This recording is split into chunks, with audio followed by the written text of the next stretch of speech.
Opa!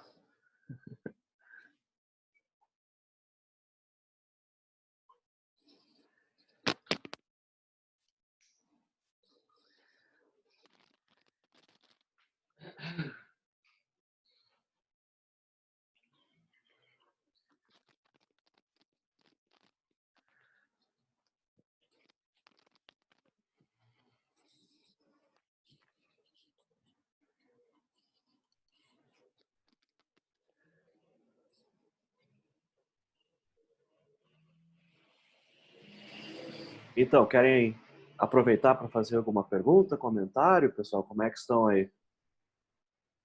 Tem que mudar um Ah, pouco esse cenário, né? como é que tá o clima aí? Tá um ventinho agradável aqui, tudo. Virtualmente, claro, né? Virtualmente.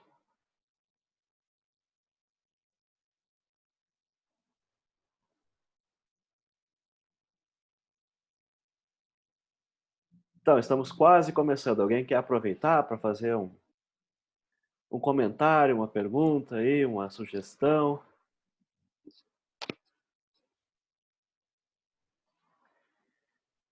Então, hoje a gente vai começar um capítulo novo e eu diria que ainda sobra alguma coisa para rever de capítulos anteriores, só que a gente não está seguindo exatamente a sequência do livro. A gente está na sequência capítulo 1, capítulo 2, capítulo 5. Então a gente deixou 2 capítulos para trás. Obrigado, Jair. Dá uma animação esse fundo aí, né?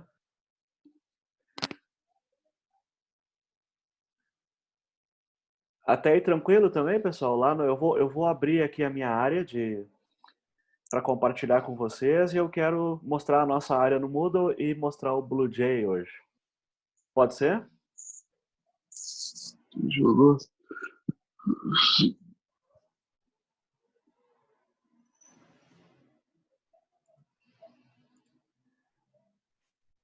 Então, lá pelo Moodle, se vocês entrarem no Moodle agora, eu acabei de mexer, acabei de modificar lá. A gente tem algum material novo e essa é a indicação de que a gente vai para o capítulo 5. Então, se algum de vocês se sente mais confortável em individualmente seguir a ordem do livro, o livro vai explicar a questão das classes. A gente vai chegar lá, mas a gente acha mais interessante ver um pouquinho mais de programação que a gente chama programação estruturada e depois ver as classes. Em parte porque foi assim que os professores aprenderam. A gente primeiro viu a programação estruturada e muito tempo depois é que vieram as classes. Vocês conseguem enxergar a minha área aqui? Está confortável? A letra muito pequena, muito grande? Como é que está aí?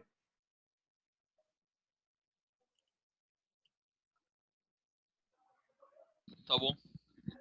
Então, tranquilo. Então, vejamos aqui. Esse é o livro do Horstman, que vocês devem já estar consultando, né? Sempre, em todas as disciplinas, vale a pena que vocês, na disciplina, vocês tenham um livro que vocês vão usar com mais frequência. Então, isso vai ajudar vocês. Nessa disciplina, nessa turma, esse livro está disponível pela biblioteca. Então, não existe custo associado, não existe nenhum inconveniente. Por isso, ele foi escolhido. Claro que ele não é o livro, assim, a última edição, porque nós temos acesso a essa edição. Então, eu tinha mostrado para vocês, né, acesso online, exibir online, se tudo der certo, texto completo, e ele vai pedir as credenciais. Aí acontece que alguns de vocês, às vezes, porque é um aluno de primeiro semestre, esse cadastro ele vai ficando pronto mais tarde. Então é importante, se vocês não têm esse acesso, que vocês avisem para mim ou direto para a Biblioteca Central, por e-mail ou por telefone, e aí eles vão providenciar a verificação porque vocês não teriam acesso. A página que nós estamos, nesse momento, do livro, a gente saltou para a página 182. Então, eu estou tentando evitar um pouco slides e coisa e tal, só quando for alguma coisa muito importante, porque eu confio que tem muita coisa no livro. O livro, claro, se vocês tentarem se deslocar pelo livro, né? Pode ser uma folha de cada vez, mas tem aqui embaixo a chance de pular até uma página, e a página que eu começo o assunto hoje é a página 182. Então, o livro está em português, existe o mesmo livro em outros idiomas e o mesmo autor tem outros livros para ensinar Java. Então, o assunto que a gente tem lá pelo nosso cronograma para começar hoje é essa situação. O programa vem em execução e a gente diz que no momento o nosso programa vem numa sequência, uma linha de cada vez. Até aí tranquilo, pessoal? Me escutam?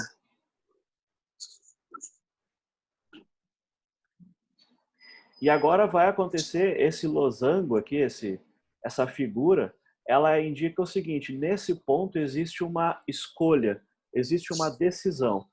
E essa decisão ela vai ser determinada pelo resultado de uma avaliação que vai resultar em sim ou não. Nesse caso, o nosso programa vai ter dois caminhos: o caminho do sim e o caminho do não. Imagina um trem que vem por uma ferrovia e aqui tem um desvio condicional e aí tem aquela alavanca, né, que vai selecionar qual trilho o trem prossegue.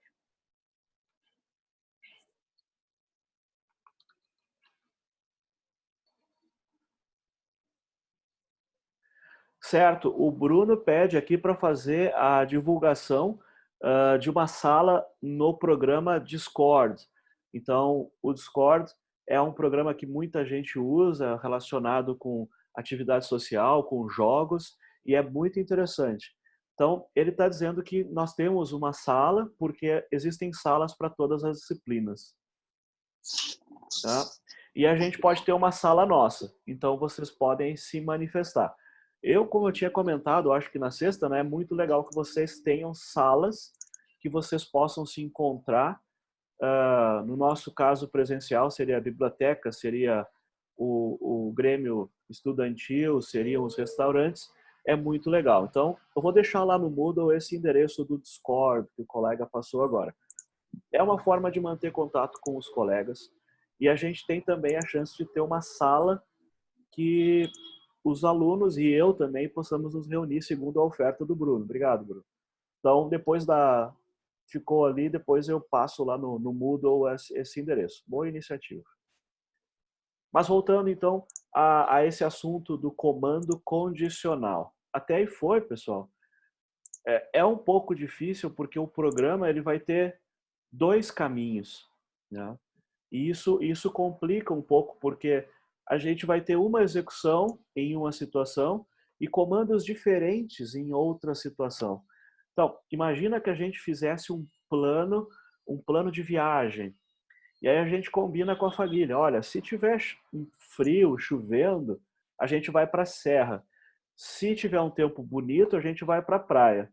Tá? Então, essa condição, se chover, nós vamos para a serra, se tiver sol, a gente vai para a praia. Essa é a decisão, esse é o condicional. Então, lá no momento lá da nossa viagem, quando a gente estiver saindo de casa, vai ser praia, o tempo está bonito. Tá?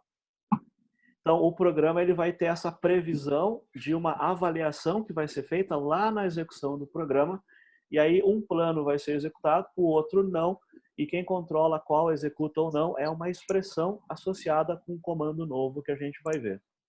Então, ele tem aqui um exemplo no livro que diz assim, o programa vem em execução, é feita uma pergunta, se a pergunta resultar verdadeira, alguma coisa acontece. Se ela resultar falsa, o programa continua sem executar esse comando. Então, esse é um condicional que muita gente chama de condicional simples, porque se a pergunta for verdadeira, a gente faz alguma coisa. Se ela for falsa, a gente não faz. Eu vou sair de casa. Se estiver chovendo, eu pego o guarda-chuva. Se não estiver chovendo, bom, eu só vou sair de casa, não vou pegar nada, não tem comando adicional. Então, essa é um condicional em que eu tenho uma ação somente se a pergunta que controla o condicional for verdadeira. Do lado aqui, o livro coloca a outra ideia. A outra ideia é, eu tenho uma pergunta, quando essa pergunta resultar em verdadeiro, eu tenho alguma coisa para fazer, e quando resulta em falso, eu também tenho alguma coisa para fazer. Então, esse é um condicional completo que tem a parte do o que fazer caso a pergunta resulte verdade e o que fazer caso a pergunta resulte falso. Bom, então essas duas estruturas, para poder fazer isso em Java, tranquilo aí, pessoal? Conseguem me ouvir? Te amo. Tranquilo? Opa, saúde. E aqui, ó, a gente vai ter em Java essa palavra, o if, o condicional. Então, a gente tem a outra palavra que é o else, o condicional também. Então, a gente pode ter um comando if e um comando if else. E aqui ele dá um exemplo. Nessa linha, ele tem um comando if. Nota que é característico de Java e de outras linguagens o uso do parênteses para explicar o comando if. Aquele parênteses que aparece aqui, na verdade, faz parte do comando. Eu não posso escrever em Java um if que não tenha os parênteses. E isso causa um pouco de confusão, porque às vezes quando a gente faz uma expressão do tipo 2 mais 2 maior que 5, a gente quer colocar entre parênteses alguma coisa, mas esse par de parênteses faz parte do comando. Então ele tem um exemplo simples, ó, que só tem o if e só tem um segundo comando que ele inverte a pergunta. Então ele pergunta assim, se o valor lá do valor da transação é menor ou igual ao saldo. Agora, qual é o oposto disso? É o valor da transação ser maior. Então, nessa situação, aonde a gente simplesmente faz duas vezes a mesma pergunta, está chovendo? E depois eu pergunto, e se não está chovendo, eu tenho condições opostas. Nesse caso, ele está nos sugerindo que a gente vai ter a chance de, no lugar de escrever a expressão como seu oposto, que vai dar um trabalhinho, a gente tem que pensar, eu posso colocar só o else. Então, em língua portuguesa, seria uma coisa assim, se estiver chovendo, então nós vamos para a serra. Se não, que aí se entende, se não estiver chovendo, é o contrário, se não, a gente vai para a praia. Então, esse if e esse else são duas palavras a mais que a gente vai descobrir da linguagem Java. Então, esse é o nosso assunto hoje. Tentar fazer um programa que tenha um if-else. E aí foi, pessoal. O livro continua e eu acredito que vocês vão, em algum momento, olhar os capítulos 1, 2 e 5 para a gente entrar em sincronia com essa literatura. O livro é muito interessante, ele está disponível em inglês, para quem quiser ler ele treinando em inglês, e ele é um livro internacional. Então, no caso de vocês forem trabalhar no exterior, morar no exterior, ou talvez fazer um intercâmbio, vocês têm a chance de... É o mesmo livro em outras universidades. Tem alguém que pediu para fazer uma pergunta? Por favor. O livro ali, bem no começo, no capítulo 5, ele sugere a gente... como se a gente tivesse visto o capítulo 3. Eu não sei se já comentaram isso antes. Exato, exato. A gente trocou a ordem. Vocês vão ter que ter um pouco de paciência. Por exemplo, essa página que eu estou falando, ela não depende de nenhum outro conceito além daqueles que a gente já viu. Mas como a gente está no capítulo 5 do livro, na prática, de vez em quando ele vai soltar um vocabulário que a gente não viu ainda. Duas soluções. Individualmente volta no capítulo 3, dá uma olhada, ou deixa isso reservado para a gente resolver mais tarde. Agora, a parte principal desse capítulo para nós é como fazer essa bifurcação no código, esperando uma situação que vai acontecer durante a execução. Então, essa é a parte essencial, assim. Mas ele vai usar mais classes, ele vai usar mais coisas, e ele vai usar umas expressões mais complicadas. Hoje eu quero fazer, se for possível, se der tempo, o exemplo da fórmula de Bhaskara. Para poder fazer a fórmula de Bhaskara, a gente tem que calcular o delta. E se o delta for zero ou negativo, a gente tem uma situação diferente. Essa expressão de perguntar se um valor é menor que zero, a gente já consegue fazer com facilidade. Mas o livro ele vai tratar de outras expressões que a gente vai deixar para mais tarde. Perfeito, obrigado. Certo? Então, boa lembrança. O livro, como a gente fez esse salto, e o livro ele tenta amarrar com referências o que ele já viu, ele vai abusar do capítulo 13 e 4 que a gente resolveu pular. mas a gente vai para o 3 e para o 4 e aí vai fazer mais sentido. Então tentem ficar com a parte assim que a gente consegue entender com o vocabulário atual. Muito bem. Mais alguém, pessoal?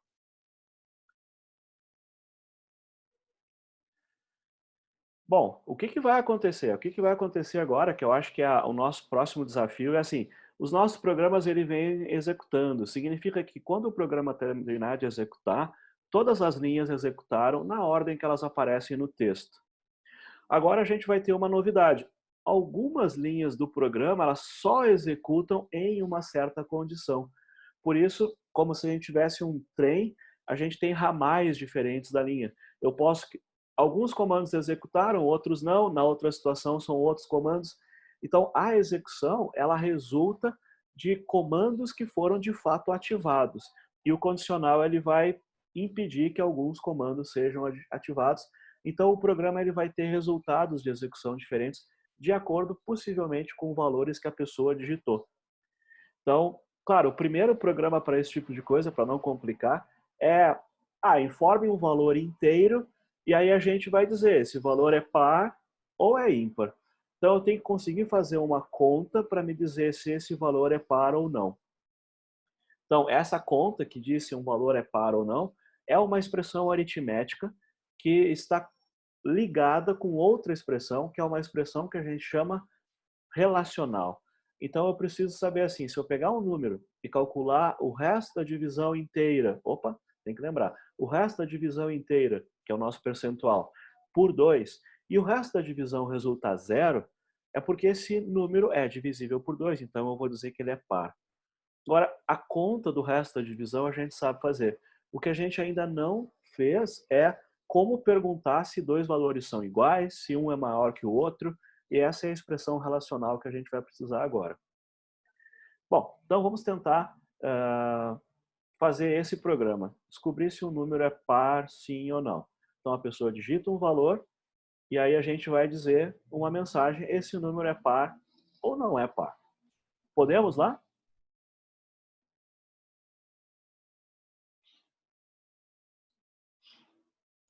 Então, vou tentar abrir o BlueJay.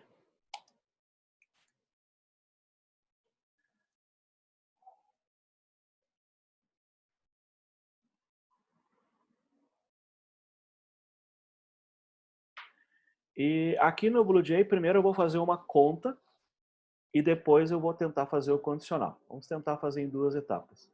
Então, esse projeto que eu quero fazer agora é o par ou ímpar. Opa! Fechei o BlueJay. Acontece. Vou abrir ele de novo.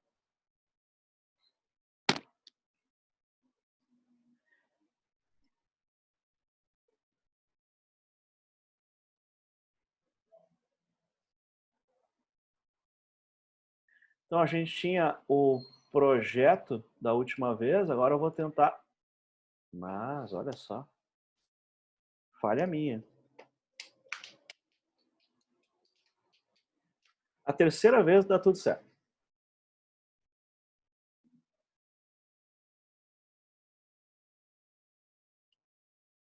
Então, esse é o par ou ímpar.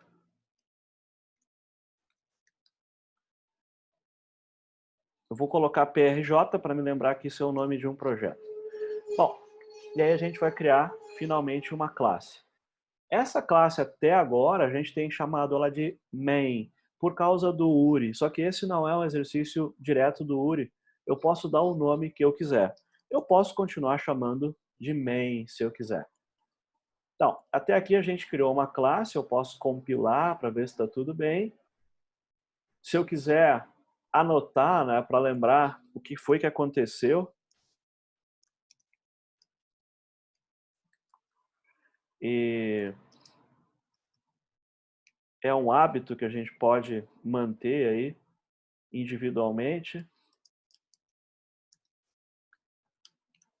A gente pode voltar depois, colocar mais informações, mas a gente tem aquela classe inicial que o BlueJay oferece um texto padrão, e nesse ponto nós já estamos considerando a alteração desse texto, sem muito mais delongas. A gente já sabe que, olha, se eu cheguei até aqui, eu vou precisar fazer um programa principal, um main. O nome da classe era uma escolha minha, mas o main não. O main é uma necessidade. Como método, tem que ter esse nome para que a execução depois funcione em um sistema individual. Bom, a gente tinha falado, por exemplo, de colocar no início de cada programa uma mensagem para nos lembrar o que esse programa faz e também para nos lembrar se o programa entrou em execução ou não. Então eu diria assim, isso nos ajuda também, porque a pessoa vai se acalmando enquanto ela está digitando isso, aí a gente tem uma certa familiaridade. Sempre que eu começo um programa, eu inicio uma classe, apago o texto que eu não vou precisar agora, já coloco um print para mostrar um print ln, para mostrar um título, já coloco um print para mostrar o rodapé, e eu comecei a programar. Agora, eu posso executar nesse momento para ver se o BlueJay está funcionando, e parece que sim, ele fez a saída que eu esperava.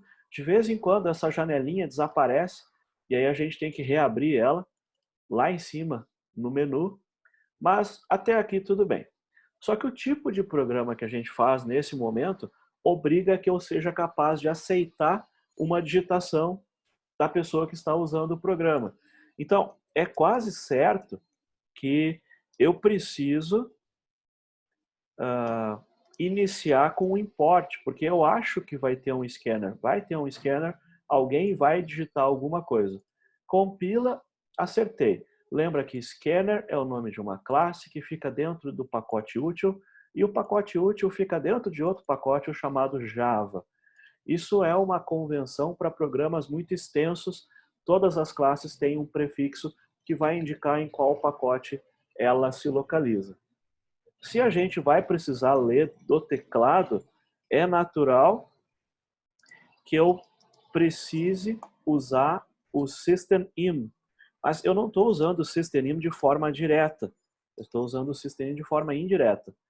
Eu poderia chamar essa variável que guarda o acesso ao system_in através da classe scanner de qualquer nome que eu quisesse, mas eu tenho chamado de teclado. Eu acho que me ajuda a lembrar o que está acontecendo, que na verdade eu estou buscando dados do teclado, que é parte da integração da dispositivo de entrada system_in, mas eu estou usando uma facilidade que é o scanner para poder pegar um int ou um double ou um texto. Nesse caso a gente vai querer ler um inteiro. Então, essa parte do sistema até agora, eu diria assim, ela é um tanto fixa. Eu vou precisar do systemout, eu vou precisar do system_in, eu vou precisar do scanner. Por causa do scanner, eu tenho que criar uma variável adicional, e por causa do scanner, é melhor colocar um import na primeira linha. Então, antes de entrar no mérito do enunciado, esse é um programa base para a gente fazer qualquer programa lá do URI ou aqui dos nossos exemplos. Tranquilo até aqui, pessoal? Vocês estão aí ainda? Sim, sim.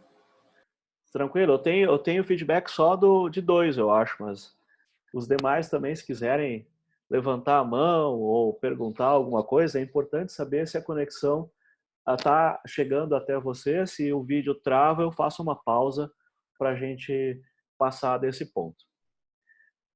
O que a gente quer fazer? A gente quer ler um número inteiro, por exemplo, 10 ou 11, a pessoa vai digitar isso, e esse número eu quero dizer se ele é par ou ímpar. Então eu vou tentar fazer em refinamentos sucessivos. Essa parte que a gente fez até agora, eu diria assim, ela é fixa, não importa qual é o problema, porque esse trecho de programa que a gente fez agora cria uma infraestrutura para ler dados e para escrever dados, então tem entrada e saída. Só que, de fato, eu não pedi para ler nada ainda. Mas como eu quero ler um número, por simplicidade, esse número seria n. Então, eu teria uma variável n que faz parte agora, sim, do enunciado. Então, vamos tentar escrever um enunciado para essa ideia. Então, seria uma coisa assim, escreva um programa em Java, que é o que a gente está usando agora, que decida, porque a gente está vendo decisões, se um valor inteiro informado pelo usuário, a pessoa que usa o nosso programa, é um número par ou ímpar. Então, eu tenho uma escolha e uma escolha que a gente chama uma escolha binária. O número vai ser par ou ímpar. Nesse momento, eu estou sendo bem assim, positivo. A gente fala o caminho feliz. Eu estou imaginando, a pessoa vai digitar 10 ou vai digitar 11. Eu não estou pensando, mas e se ela digitar um texto que não é um número? Se ela pensar num número que tem casas decimais, número negativo pode ser par ou ímpar? São dúvidas corretas, mas eu quero primeiro atender o caso mais simples e aí eu vou investigar se a gente precisa tratar dos casos mais complexos. Então, os programas podem ficar muito complicados. Então, vamos tentar assim, um enunciado razoável que atenda essa necessidade, depois a gente começa a complicar. E eu acho que a gente consegue simplificar a coisa quando a gente faz igual ao URI. Exemplo, olha, para o valor 10, o resultado seria, bom, o 10 é par. Tá? Para o valor 11, o resultado seria ímpar. Então, decidir se um número é par ou ímpar. Por quê? Porque par ou ímpar é uma escolha binária. E o nosso caminho ele vai para um lado ou para outro. A gente só consegue duas coisas. Então, se eu tivesse uma situação que tem 3, 4 possibilidades, eu não conseguiria resolver com um comando, eu teria que usar vários comandos. Então, a gente está usando essa situação, por mais simples que seja, para poder mostrar que o comando tem duas opções. Até aqui foi, pessoal?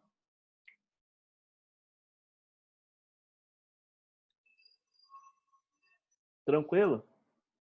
Então, alguns de vocês já fizeram esses programas, ou por causa do livro, ou por iniciativa própria, que é também uma chance de vocês falarem o que vocês fizeram e coisa e tal.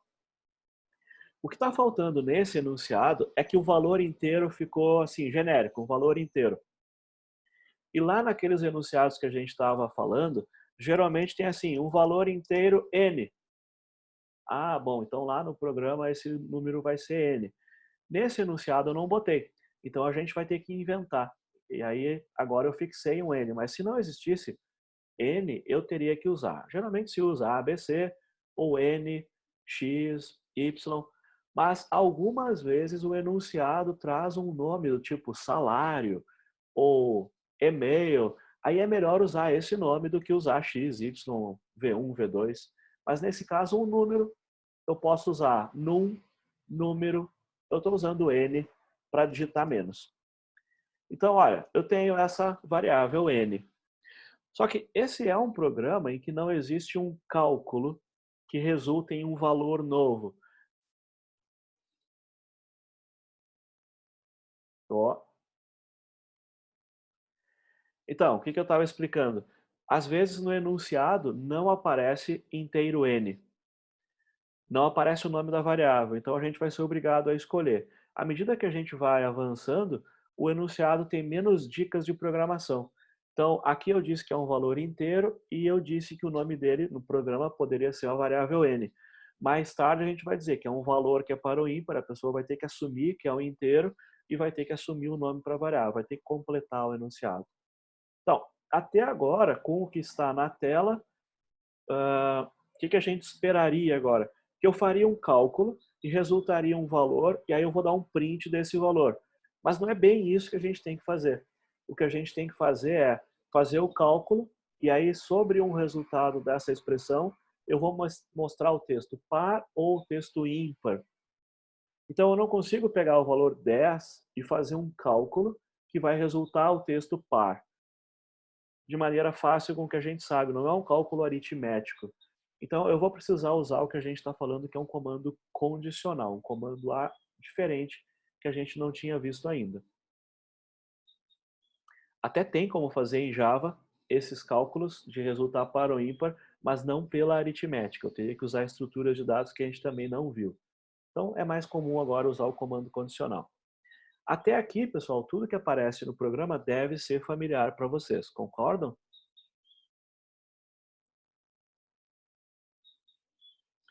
Então, o programa em geral, a parte central do programa, a gente imagina que ela tem 3 partes: entrada, cálculo, saída. Entrada, processamento, saída. Vamos tentar fazer isso nesse programa também. Então, o meu programa, de fato, ele vai ficar aqui. Eu vou fazer a entrada,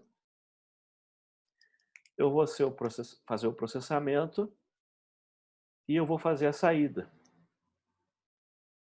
Então, esses são os comandos que a gente vai ter que escrever. Eu sei que eu vou usar o teclado e eu tenho uma variável n que a pessoa vai digitar.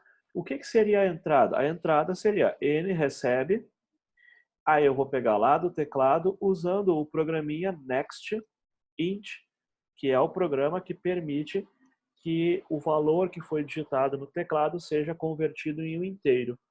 E aí eu aproveito essa chamada para o nextInt e guardo o valor na variável n. Então a gente diz que n recebe a atribuição do resultado da execução do programa nextInt. Bom, nesse ponto, o que eu consigo fazer? Eu poderia só mostrar o n que eu digitei, mais nada.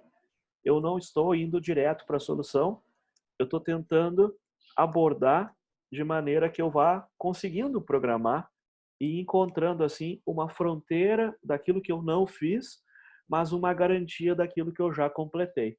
Então, se a gente programa dessa forma, por refinamentos sucessivos, por aproximações, a gente vai chegar mais perto do resultado.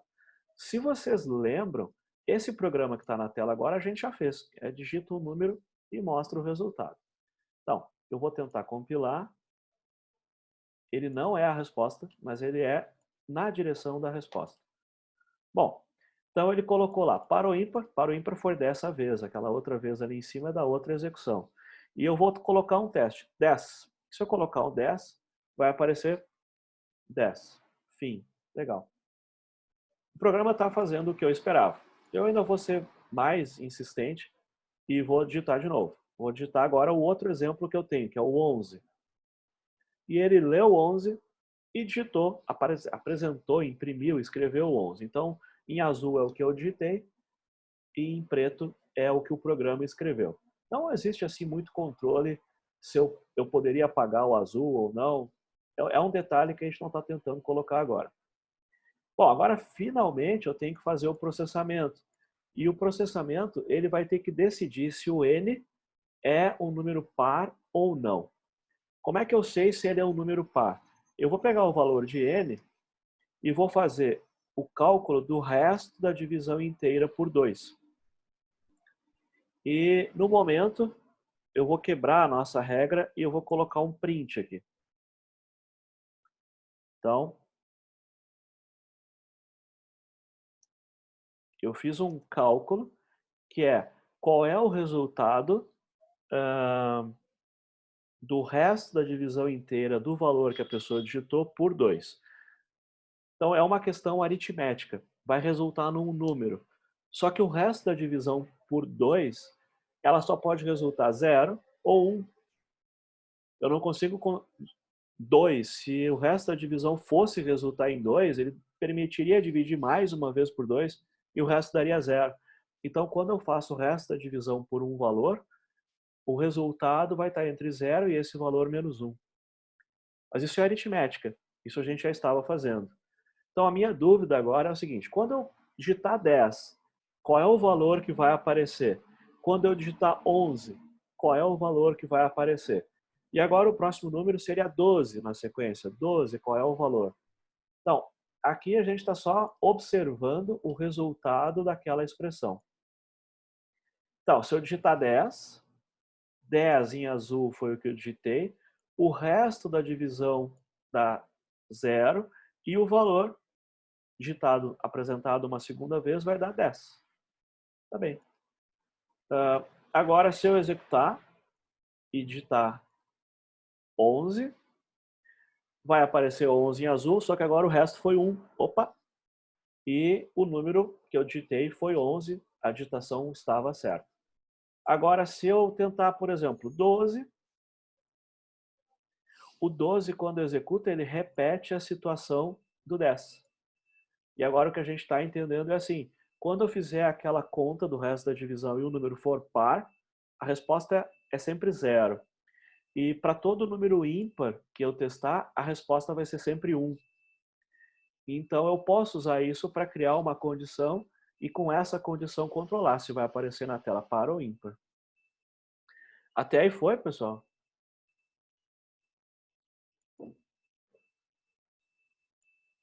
Vamos lá.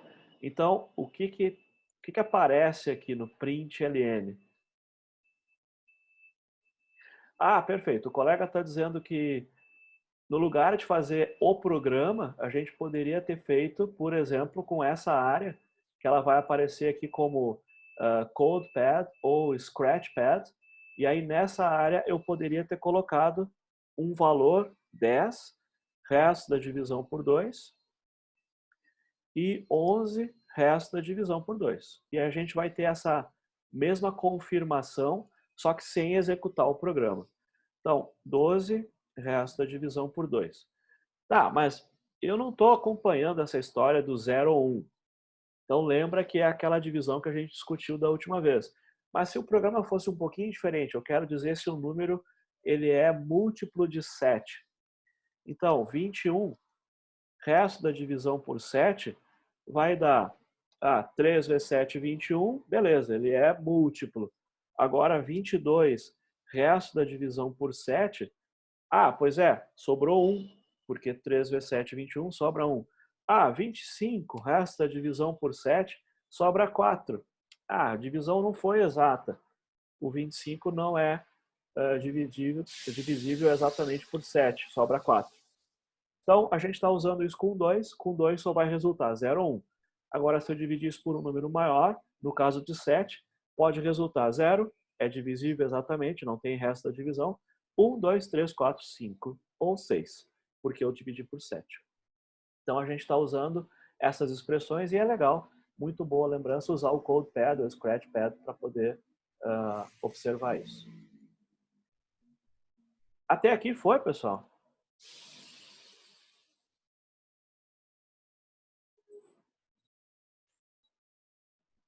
Perguntas? Então, boa ideia do Davi usar o Scratchpad. Então, o que a gente está fazendo aqui é quase como se a gente estivesse tentando construir um túnel. A gente já entrou, veio pela entrada, conseguiu acesso ao teclado, conseguiu ler o valor de N.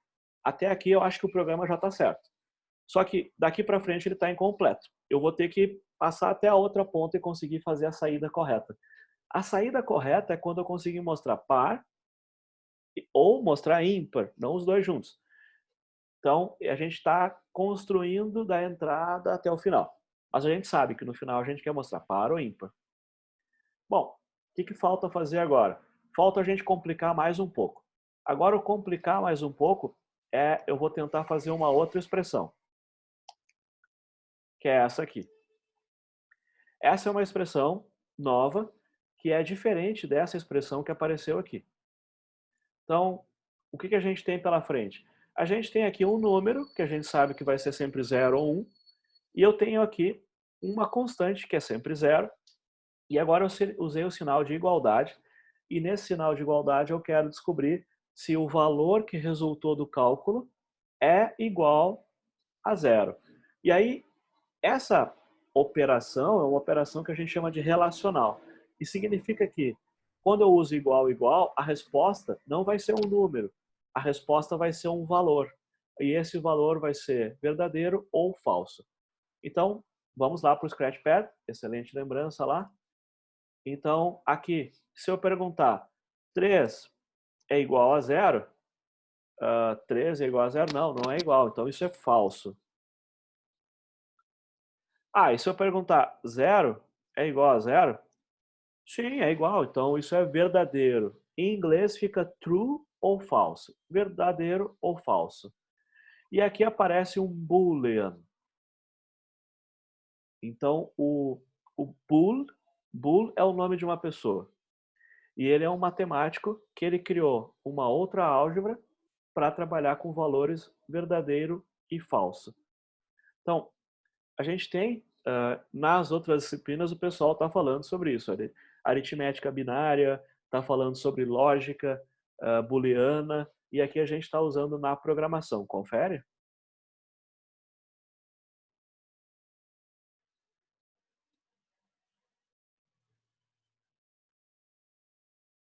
Opa, deu medo, né, Gustavo? O que foi, Gustavo?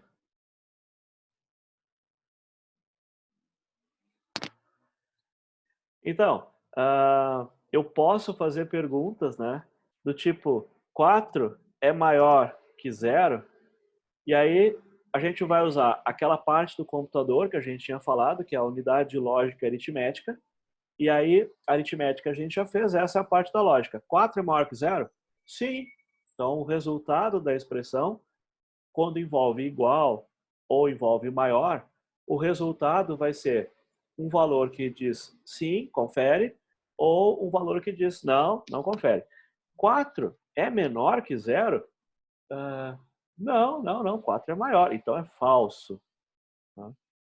Então, lembra que a gente está fazendo um controle dentro do programa e esse controle tem uma parte que executa quando é true, quando é sim, e outra parte que executa quando é false, quando é não.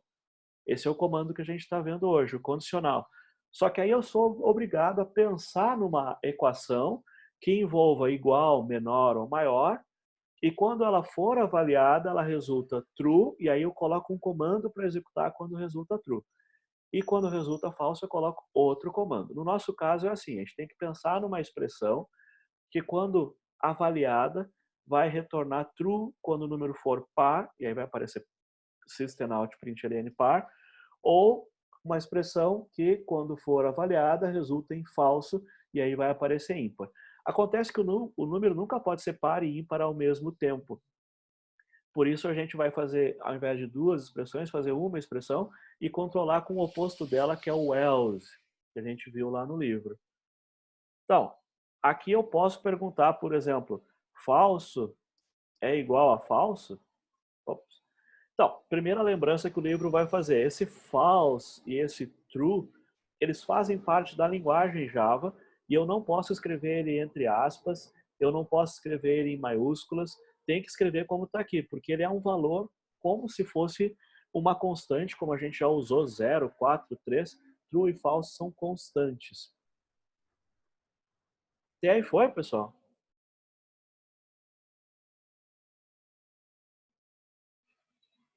Agora já deu medo no pessoal, nem comecei a colocar o condicional ainda, só estou fazendo a expressão lógica relacional. Uma expressão que vai resultar em verdadeiro ou falso. Quando a gente usa duas constantes fica estranho, perguntar se zero é igual a zero. É que nos programas, em geral, a gente vai ter um resultado de uma avaliação, do tipo, 2 mais 2 é maior do que 3? Ah, agora eu tenho que calcular. 2 mais 2 vai dar 4. 4 maior que 3. Verdadeiro. True. Estão aí ainda, pessoal?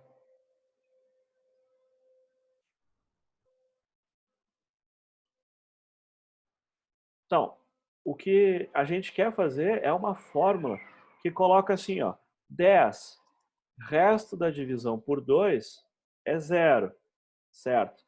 Isso é igual a zero? Sim. Então resultou true. Significa que essa fórmula ela resulta verdade quando o número é par. Vamos tentar outro. 12 resto da divisão por 2 é igual a zero. True também. Beleza. Outro par.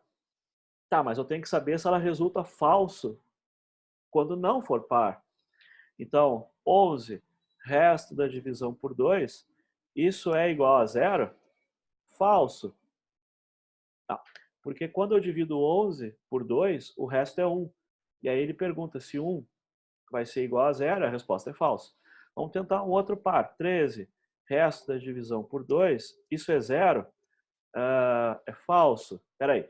Então eu tenho uma fórmula que usa o sinal de resto da divisão e o sinal de igual igual, e ela está resultando constantemente true para todos os pares e false para todos os ímpares. Eu construí essa expressão que agora vai me ajudar a fazer o meu programa. Até aí foi, pessoal?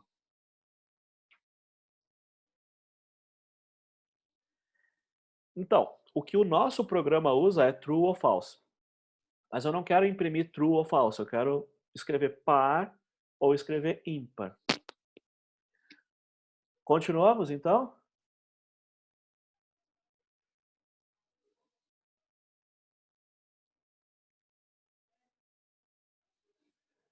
Vamos ver. É normal ter um pouco de medo, assim, né, Gustavo? Mas aí é hora de ter um pouco de coragem e confiar que vai dar tudo certo. Então, é um assunto novo, que é expressão relacional, no momento igual, maior ou menor. Depois complica, mas agora é simples. E a gente tem um comando novo. Só que esse comando usa essa expressão. Então, a gente tem dois assuntos separados. Um é como é que eu calculo uma expressão que resulta true ou false, e o outro é como é que eu uso o resultado dessas expressões para controlar a lógica da execução do programa. Então, por enquanto, eu só falei da expressão. E aí, para isso, a gente usou o CodePad ou Scratchpad para a gente tentar fazer mais lógica do que ele calcula para tentar prever o resultado. Eu encontrei uma fórmula que nesse enunciado vai ser útil, porque ela resulta true quando o número que eu coloco aqui é par, e ela resulta false quando o número que eu coloco aqui é ímpar.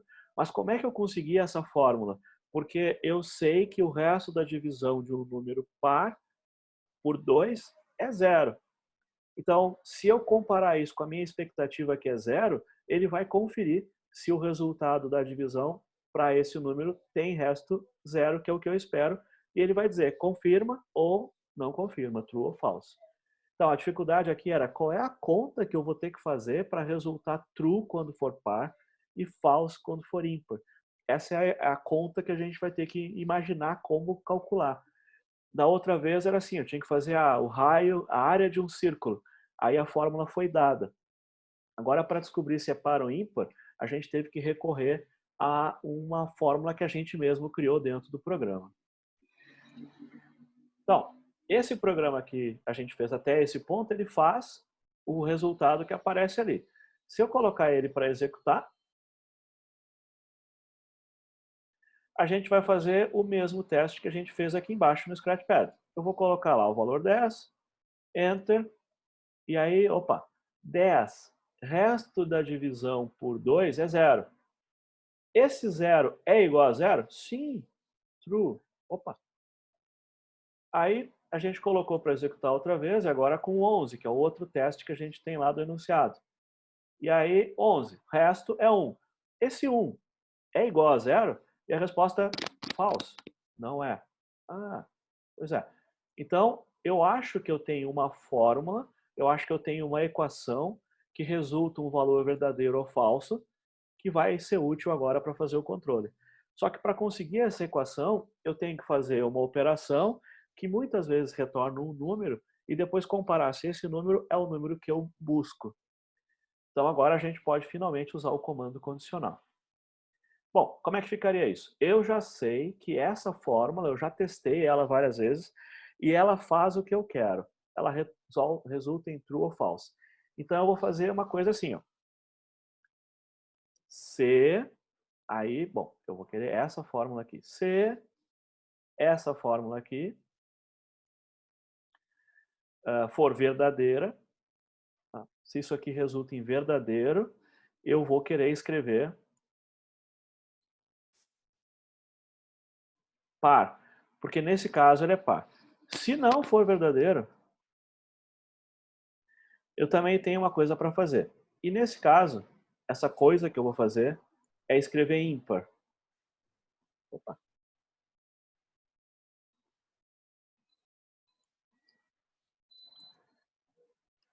Tá, eu tenho dois ramais de execução. Um é quando for par, escreve par. Quando não for par, nos outros casos, escreve ímpar. Então, esse é o comando novo. Só que para usar esse comando novo, a gente tem que usar essas expressões novas, que são as expressões relacionais, e elas resultam em sim ou não. Até aí perguntas, pessoal?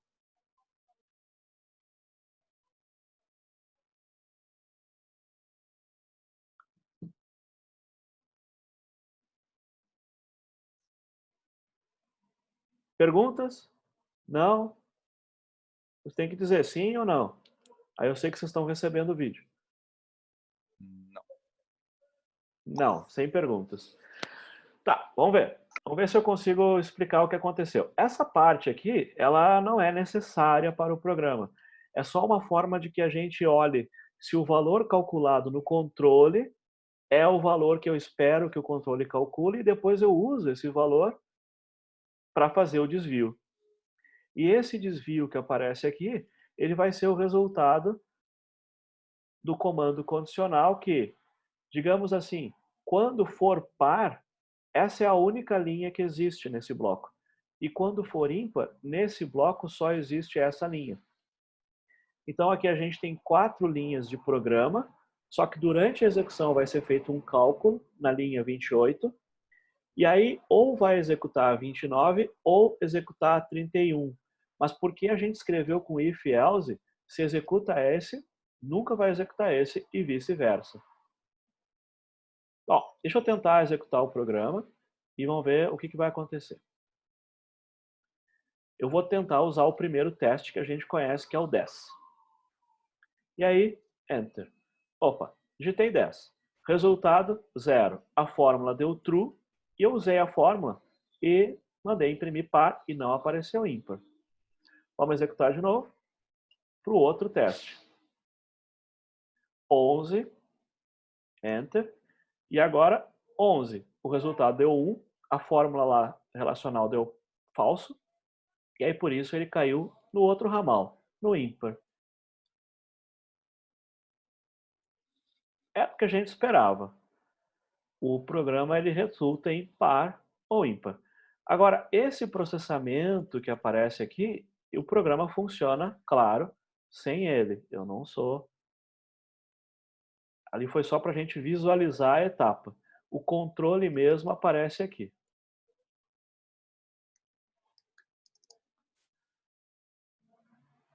Então, eu não preciso calcular a fórmula várias vezes, foi só para a gente acompanhar a execução do programa e trocar. A primeira parte da fórmula é um valor aritmético, que vai ser sempre 0 ou 1, e a fórmula em si, ela vai usar o operador relacional, que vai resultar em true ou false. Porque isso aqui resulta em true, então se escolhe esse ramal. Se não resultar em true, ele resulta em false, e aí se escolhe esse ramal aqui de baixo. Então está aqui a bifurcação. O programa vai executar 23, 24, 25 ou 23, 24, 27. E depois, não importa o que acontecer, a execução continua sequencial aqui embaixo. Bom, agora tem que ter muita imaginação para tentar descobrir o que aconteceu. Por isso a gente pode usar, agora faz muito sentido usar o tal do depurador, o debugger. Bug é então um defeito. E para acompanhar se o programa faz o que a gente quer, a gente tenta executar ele passo a passo, devagar. E aí a gente vê cada comando sendo executado. Podemos usar o depurador, então, que é um recurso do BlueJ, pessoal?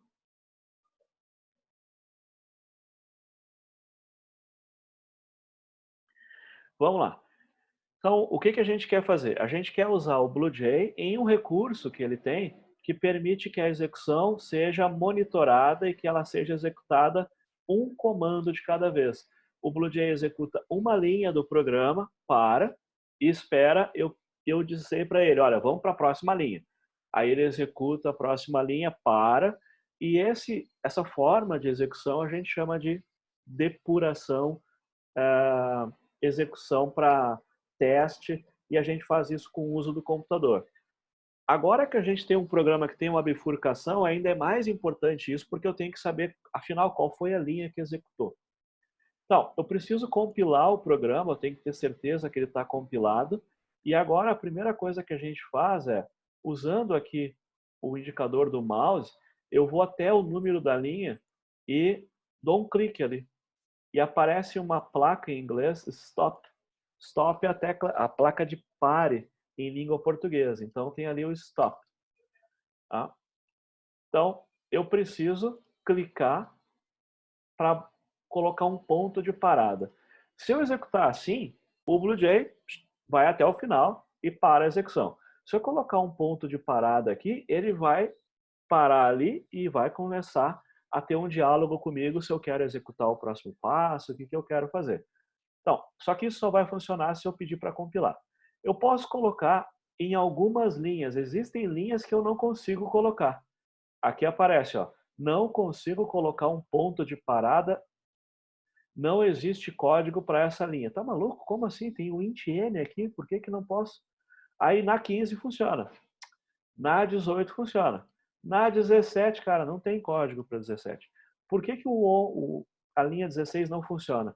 Porque isso é uma variável que vai ser reservada na memória antes do programa entrar em execução, então não é código que vai executar de fato. Agora, esse aqui tem um new. Esse aqui vai ser executado. Essa linha está em branco, não vai dar. Essa é um print. Então, é muito legal ter esse print no começo do programa, que eu já posso botar o breakpoint, o ponto de parada, a parada ali em cima dele. Eu posso colocar na 15, posso colocar na 18, eu posso colocar quantos eu quiser. Mas o primeiro que ele encontrar é onde ele vai parar. Digamos que eu quisesse parar aqui, olhar alguma coisa e depois eu quisesse parar aqui. Então, ele vai parar, eu vou olhar o que eu quero, eu vou mandar seguir e ele vai trancar de novo aqui. Eu vou colocar um ponto de parada só. Então, é importante, tem que estar compilado para eu poder colocar o ponto de parada. Se eu colocar uma parada, ele vai interromper a execução quando ele chegar até ali. Vai colocar o programa em execução, colocar tudo na memória, aí ele vai executar aquela linha, ele para e me espera. Podemos continuar? Vocês estão fazendo aí, eu acredito. Pode ser qualquer programa, não precisa ser esse. Bom, então, vamos lá. Agora que eu coloquei o ponto de parada, eu vou fazer o que a gente fazia antes, que é executar. E agora vai aparecer uma janela que não tinha aparecido ainda. Tá. Então, vamos ver. Aqui tem essa janela nova, que é a do debugger, o depurador, e tem a janela que a gente já vinha usando, que é a janela do código. Aí, depende de ter espaço para organizar as duas lado a lado, como vocês acharem mais confortável. Então, se vocês marcam o ponto de parada, ele vai esperar e ele vai colocar essa janela que ele não tinha colocado até agora dos nossos exemplos. Por que eu deixei para agora? Porque agora a gente tem um programa que tem dois caminhos, um programa um pouquinho mais complexo, e isso é muito legal, porque às vezes o programa está certo até um certo ponto e aqui eu fiz um erro. Se eu executar ele passo a passo, aí eu consigo ver, foi aqui, ó, aqui está calculando errado. Aí a gente corrige e executa de novo, e isso vai nos ajudar a fazer programas mais complicados. Até aqui vocês estão vendo? Como marcar o breakpoint. Aí tem duas coisas importantes. Tem que compilar primeiro, senão não marca. E a outra coisa é que nem todas as linhas servem para marcar o breakpoint. Para marcar, eu tenho que levar o mouse até a janela, aqui onde tem a numeração, e dar um clique com o botão da esquerda. O outro clique ele desfaz. Então, por exemplo, essa linha, tranquilo, essa sempre vai dar para marcar, porque o print é uma coisa que vai entrar em execução. Essa linha não dá, porque não tem código, aí tem que escolher uma linha acima ou uma linha abaixo. Exato. Se eu alterar o programa, aí eu tenho que compilar de novo, e geralmente ele desmarca, eu tenho que marcar outra vez. Mas a pergunta é assim, para quem está acompanhando no seu computador, vocês viram essa janela, que é uma janela nova, e é uma janela que tem alguns botões aqui embaixo. Então esse é o tal do depurador. O Davi está lembrando que eu posso usar também o usuário mais, a gente chama Power User, o cara que já usa com bastante frequência, bastante tempo, vai usar teclas de atalho. Então o Ctrl B também coloca em execução e marca o breakpoint para colocar em execução. Muito bem. Tá ótimo. Agora, aqui a gente tem algumas áreas. Aqui ele tem qual programa está em execução, e no nosso caso é o main, a classe main, código main. É ele que está em execução, porque essa linha 15 pertence a esse bloco que tem esse nome, main. Tá ótimo. Aí ele diz o seguinte, ó, eu estou aqui parado, esperando. E agora você quer dar um passo adiante, você quer nessa execução dar mais um passo adiante, E aí tem esse step, que aparece aqui. Então, um passo de cada vez. Não, a gente não vai executar o run, não vai executar o programa, correr, executar o programa. A gente vai fazer step by step, passo a passo. Então, qualquer programa daqui para frente, se ele começar a nos criar problemas, a gente vai abrir o depurador e executar ele linha por linha para ver onde é que está o erro. Então, essa é uma habilidade que a gente vai usar bastante. Eu posso, já achei o erro, nem quero continuar executando, já achei, esquece. Eu posso apertar o terminate, e aí ele vai parar essa execução. Eu posso apertar o continue, que ele vai seguir. Se não tiver um outro ponto de parada, ele vai até o final. E eu tenho esse botão que agora eu vou evitar usar. O next, o step into, ele vai dar mais um passo, só que ele não vai dar um passo para a linha de baixo. Ele vai dar um passo para dentro do método que vai executar. Então agora eu acho que é muito complicado. Eu vou ficar só nesse botão, só no step. Eu não vou entrar no step into. Então, ali embaixo tem 4 botões. Nesse momento eu quero só o step. Podemos continuar?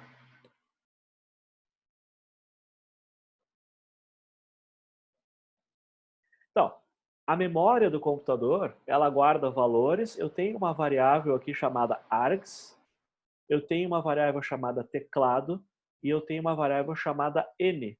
Eu tenho 3 variáveis aqui, depois umas contas que eu fiz. E aqui ele está me dizendo, olha, a tua variável args, na verdade, ela é uma referência para um objeto. É um objeto, que é aquela bolinha vermelha que a gente vai ter que voltar a ver, que era o capítulo 3 do livro. Mas a gente vai depois olhar isso. Se eu disser step, ele vai criar, então, o teclado. Porque essa é a linha 15. Quando ele está parado na linha 15, ele não executou a linha 15 ainda. Ele vai executar quando eu apertar o step. E aí, nota, agora eu tenho 2 variáveis. Opa, tenho args, tenho teclado. Se eu quiser ver o que tem dentro, e eu não recomendo olhar isso agora, mas se eu quiser ver o que tem dentro, eu posso clicar aqui. Ele vai me mostrar o que tem aqui dentro, que é um objeto. A gente vai falar sobre isso mais tarde. E se eu andar mais um pouquinho, ele vai dar um print. Então, para poder fazer isso, ele vai abrir o terminal. E aí tem que gerenciar um espaço da tela aí. Dependendo de onde vocês estão, é bem chatinho assim, ter tanta janela. Então, ele abriu o meu terminal e escreveu lá, par ou ímpar. Então, só interessa para mim as últimas linhas aqui. Par ou ímpar, porque foi o resultado desse print. E agora, ele vai esperar que eu digite alguma coisa. Então, quando eu apertar step, ele vai executar o next int. E o next int vai pedir para eu digitar alguma coisa. Então, voltando para cá e fazendo step, agora vai dar um sinal estranho. Ó. Aqui trancou tudo. Eita, desapareceu tudo, apareceu um botão parada, emergência. Tem o terminate, mas é só manter a calma. Como eu estou executando o next int, ou next double, ou next, ele me jogou aqui para baixo. E aí ele espera que eu digite alguma coisa. 10, enter. Quando eu fizer a digitação, aí ele libera, o next int libera a execução, e aí a gente volta para o normal. Então, da primeira vez a gente vai ficar procurando, né, que estão as coisas. Se as janelas estão sobrepostas é ainda mais difícil, mas é só uma questão de hábito. Executando isso algumas vezes é bem natural. Até aqui foi, pessoal?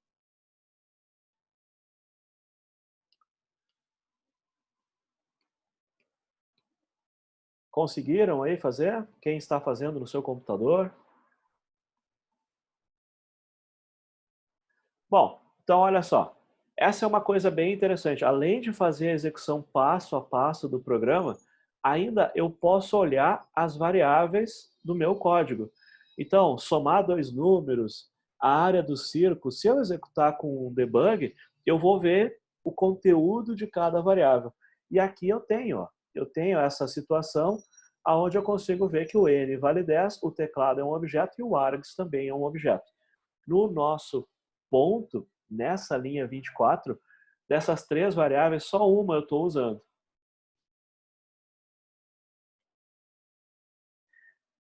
Então, eu estou usando só a variável n, nenhuma outra. Então, para poder fazer esse cálculo aqui, eu vou precisar o valor do n. E o valor do n nessa execução é 10. Então, 10 resto da divisão por 2 é 0. 10 é par. Então, o resto da divisão por 2 é 0. 2 vezes 5, 10. Tá bom, então o resto, 0. 0 é igual a 0? Sim. Se 0 é igual a 0, eu estou prevendo que a próxima linha que vai executar é a 25. E aí a gente pode tentar ver se isso é verdade. Step. E ele pulou para 25. Agora, quando ele entra aqui na 25, ele está me esperando. Se eu fizer um step, ele vai escrever par. E agora, depois do if else, ele volta para a execução sequencial e aí ele vai mostrar fim. Tranquilo. Se eu continuar executando, ele vai passar do final do main e ele para a execução e agora não tem mais nada para fazer. A execução já aconteceu. Se eu executar uma segunda vez, e dessa vez eu quero executar para o 11 para ver o outro ramal executando. Então, ele vai criar o teclado. Tem só o args, ele vai criar o teclado, ele vai fazer o print, ele vai esperar o next int, aí eu tenho que vir para cá, 11, apertar o enter e ele cai nessa fórmula. 11, resto da divisão por 2. 2 vezes 5, 10. 11 menos 10, resto 1. Então, 11 resto da divisão por 2 é 1. 1 é igual a 0? Não, é falso. Tá, se isso é falso, então o comando que vai ser executado vai ser o comando que está associado lá embaixo com o else. E aí, quando a gente executar, else. E agora, ímpar, fim, e encerrou. Então, a gente consegue ver que tem uma execução, dependendo do valor do n, ela vai executar esse comando, dependendo do valor do n, ela executa esse comando, só que eu já decidi qual execução vai executar qual comando por causa da construção que eu fiz aqui nessa expressão lógica relacional. Então, comando condicional, if, else, as expressões relacionais igual, maior, menor, que a gente vai precisar usar, e o depurador para a gente conseguir enxergar as variáveis da memória e para acompanhar a execução de um programa mais complexo ou um programa que está nos incomodando, que tem um defeitinho que a gente executando linha a linha, olhando as variáveis, ah, tá aqui, eu fiz um erro ali. Tranquilo aí, pessoal?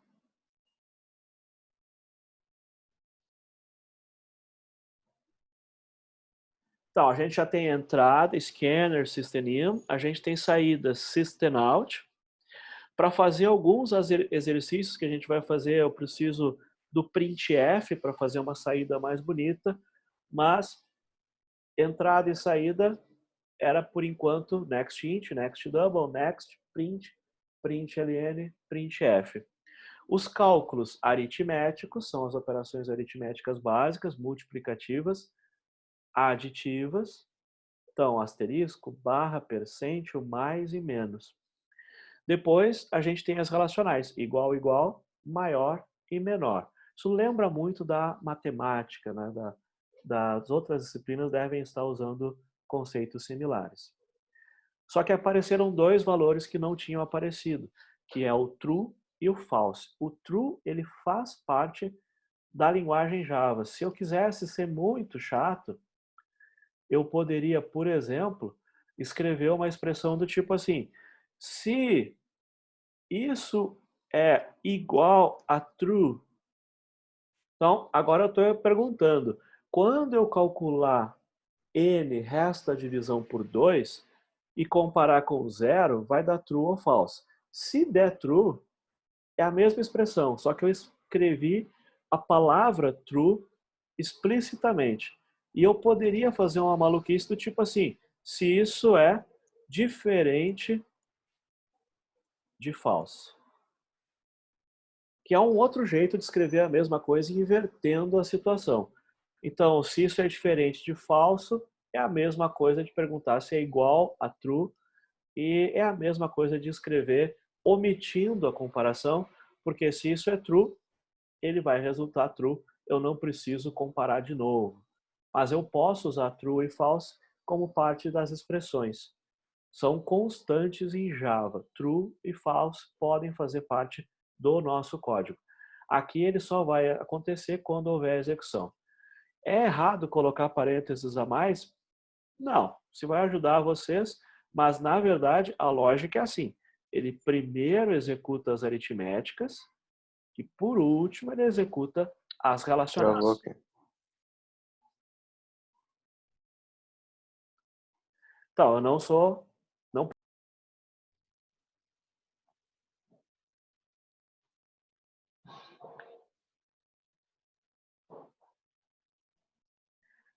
Essa foi uma queda forte, né? Eu acredito que só eu caí, então é uma coisa aqui em casa.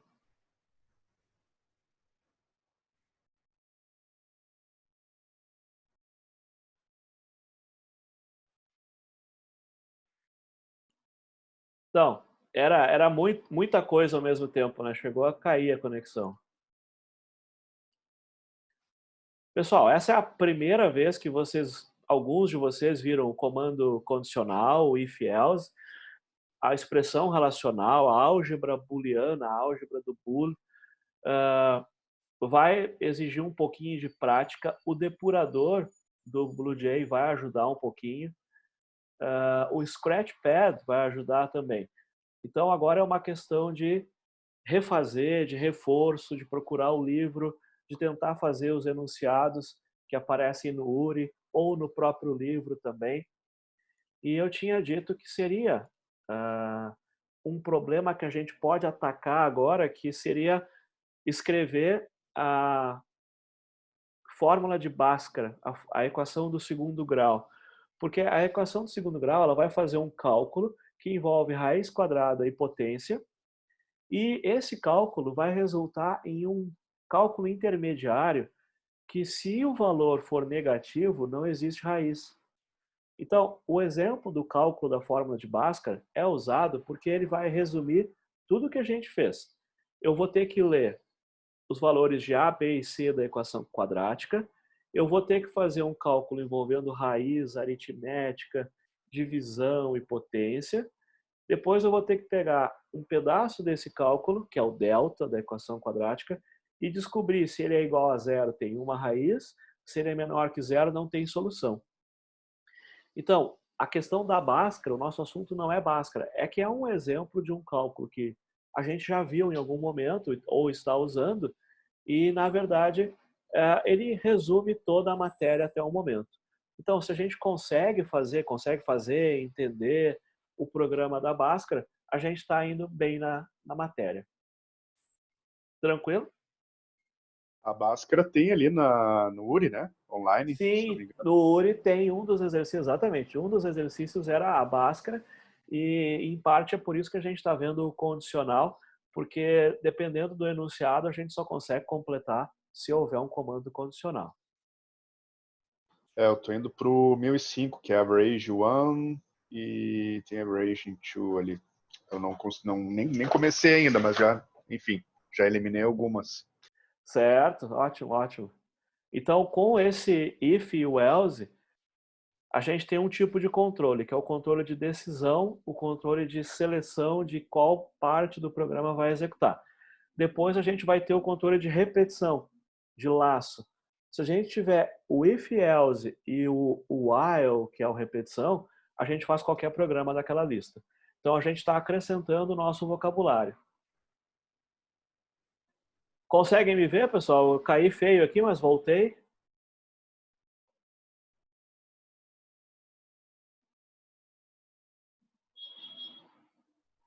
Perguntas até aí?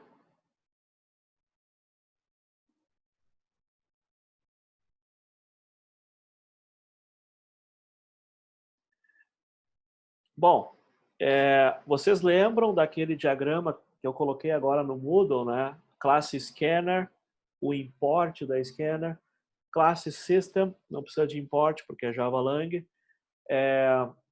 A gente tem como programinhas o println, é um programa auxiliar que a gente está usando, o nextInt. Só que na Bhaskara a gente vai usar o nextDouble, porque as raízes são reais, a equação quadrática geralmente é uma equação sobre o número real. Então os parâmetros A, B e C poderiam ser inteiros, mas também podem ser reais, não vai mudar o cálculo. Então, na Bhaskara a gente vai ler inteiro e mostrar um valor real, ou ler um valor real e mostrar um valor real. Não afeta muito, depende de como a pessoa está pedindo ali no enunciado. Nem toda a equação quadrática tem raízes reais, então tem uma representação gráfica na geometria para a gente ver isso. É bem legal para voltar a ver. Eu até, quando fui fazer os primeiros programas de equação quadrática, eu fui procurar na internet, tem muita coisa sobre matemática, sobre equação quadrática, e muita coisa eu tinha esquecido, porque a Bhaskara é interessante e é importante. Então a gente já aproveita para revisar tudo isso. Eu acredito que existem equações em disciplinas da matemática que vocês estão fazendo, que talvez seja interessante também reescrevê-las como sendo parte de um programa para recuperar essa matéria que vocês têm agora nesse semestre. Então tentem lembrar de conteúdos, de equações que vocês viram nas disciplinas e tentem fazer um programa para automatizar o cálculo. Isso é bastante importante também. Bom, Bhaskara. 3 valores de entrada, A, B e C, porque a gente tem uma equação que tem 3 termos. Existem algumas condições. Se o valor do termo A não se o valor do termo A é 0, então não é quadrática. Então já não dá para usar a fórmula. B e C pode ser qualquer coisa. A, B e C pode ser qualquer coisa, só que o A não pode ser 0. A outra coisa que vai aparecer é nem toda equação tem raiz. Então é importante que quando a gente tente resolver Bhaskara, que a gente tenha pelo menos uma equação que a gente sabe se tem raiz ou não. Né? Porque senão depois quando a gente for testar, a maioria vai dizer que não tem raiz. E não tem mesmo.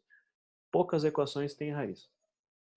Bom, para quem não lembra o que é Bhaskara, né, pode acontecer com todos nós, mas aí a gente pode tentar um auxílio lá da Wikipédia. E aí ele chama de quadrática. Então Bhaskara foi um personagem, um matemático, e aí a gente tem lá, por exemplo, equação quadrática, que é um material, ele tem função quadrática também. Conseguem ver aí, pessoal?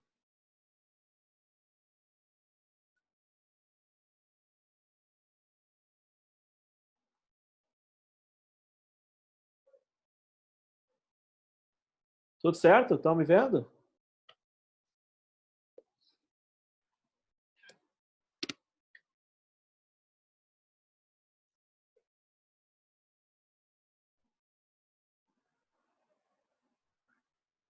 Tranquilo aí, pessoal?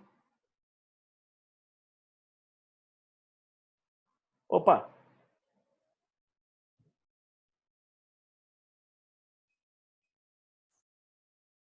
Ah, sim, o colega está dizendo que cuidado com, lá no URI, né, com a questão da média ponderada. Dá para procurar na Wikipédia também, média ponderada, para evitar problemas.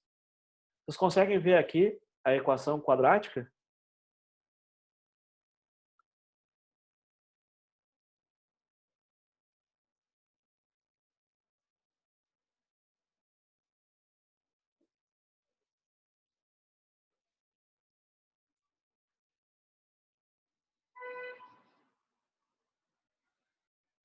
Tá travando, eu percebi.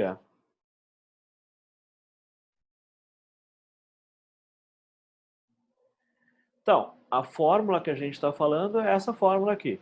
Por isso ela tem os termos A, B e C. O nosso programa vai precisar receber A, B e C. Essa é a entrada, são 3 variáveis, A, B e C.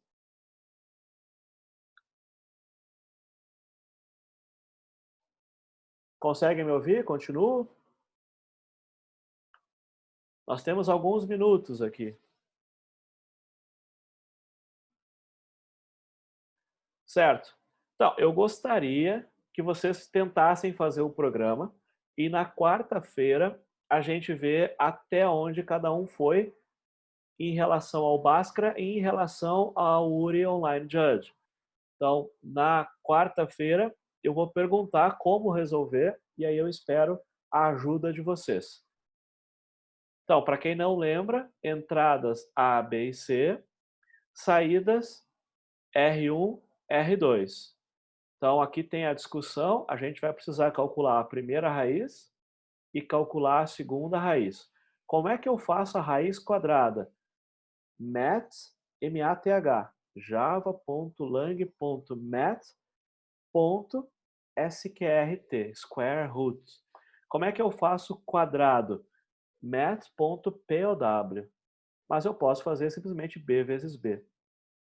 Ele só vai nos avisar que quando calcula o delta, aí são situações diferentes, né? Quando acontece do delta ser um número negativo, não tem raiz. As raízes não são reais. Aí são raízes complexas. Vocês podem fazer um programa que mostra a parte real e a parte imaginária, ou vocês só dizem não tem raízes. Então, fazer um programa que calcule a fórmula de Bhaskara. Se procurarem na internet, é evidente que vão encontrar o programa pronto. Mas o motivo do programa é justamente encontrar o desafio e relembrar o vocabulário. Tudo que a gente falou vai ser usado para fazer esse exercício. Lá no URI tem também, dá para fazer por lá, enviar lá e conseguir mais um exercício lá no URI.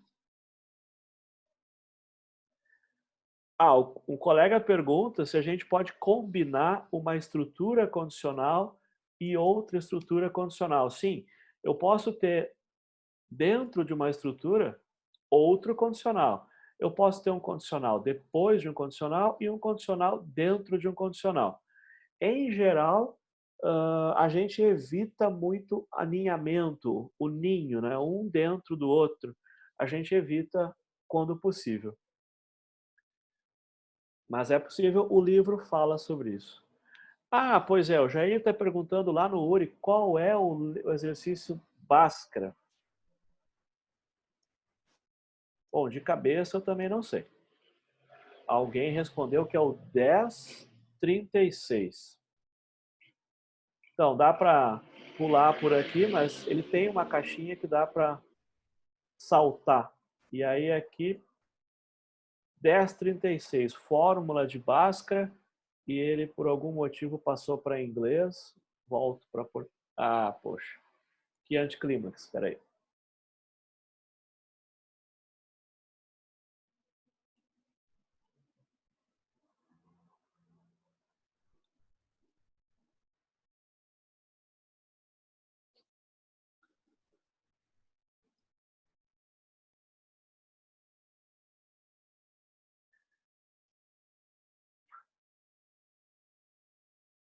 Então, a minha internet aqui em casa está bastante complexa. Acho que vocês não estão mais recebendo a minha imagem. Travou.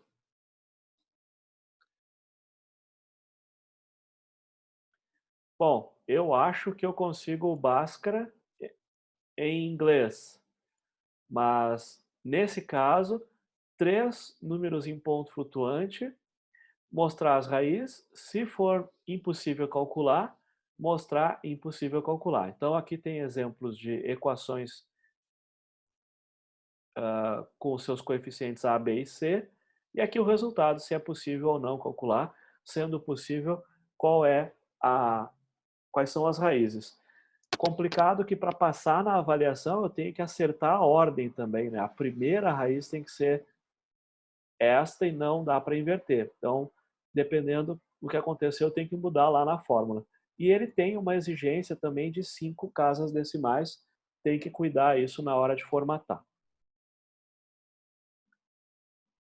Na formatação a gente usa o 5F, o float? Não. Ele sente o ponto 5F, exatamente. Tá. Então, boa lembrança do Jair, esse é o 1036. Esse é o enunciado que, para completar essa, ou eu mostro a raiz, ou eu mostro a mensagem. Para poder fazer isso, eu preciso do condicional que a gente viu hoje. Nota que não tem 36 até o 36. Tem alguns números que ele pula. Era isso, pessoal? Fica então como desafio aí fazer o 1036. Se houver algum problema, print da tela, manda para mim pelo Moodle ou pelo correio. E nós temos um canal no Discord que eu vou tentar recuperar ali o endereço e colocar como opção lá no Moodle. Acho que hoje era isso, já tem bastante coisa. Depurador, if then else e as expressões relacionais. Tranquilo aí, pessoal? Tranquilo, professor. Valeu, muito obrigado, bom Correto. dia. Muito obrigado. Boa programação. Valeu, sir. Tchau, tchau. Até a quarta, até mais. Até mais.